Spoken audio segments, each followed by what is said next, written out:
पिंपळगावातील 786 नंबरच्या नोटांसाठी बनाव, 15 लाखांची खोटी लूट फोडली. 786 नंबरच्या अँटिक नोटांना कोट्यवधींचं मूल्य असल्याचं आमिष दाखवून स्वतः फसलेला आणि मग आर्थिक तोटा भरून काढण्यासाठी खोट्या लुटीचा बनाव रचणारा राकेश बाविस्कर अखेर पोलिसांच्या सखोल तपासात सापडला.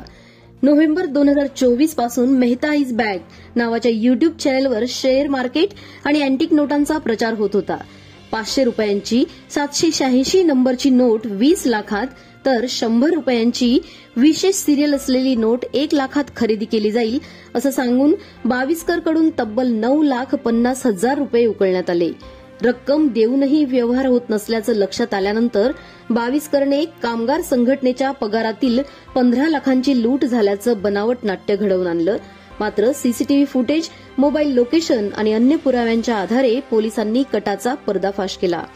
पिंपळगाव पोलिसांनी संशयिताकडून काही नोटा जप्त केल्या असून मेहता व ममता कंपनीशी झालेला त्याचा संपर्कही तपासात उघड झाला आहे. संशयित राकेश बाविस्करला न्यायालयात हजर केल्यानंतर 3 दिवसांची पोलीस कोठडी सुनावण्यात आली आहे. पुढील तपास पोलीस निरीक्षक दुर्गेश तिवारी यांच्या मार्गदर्शनाखाली सुरू आहे.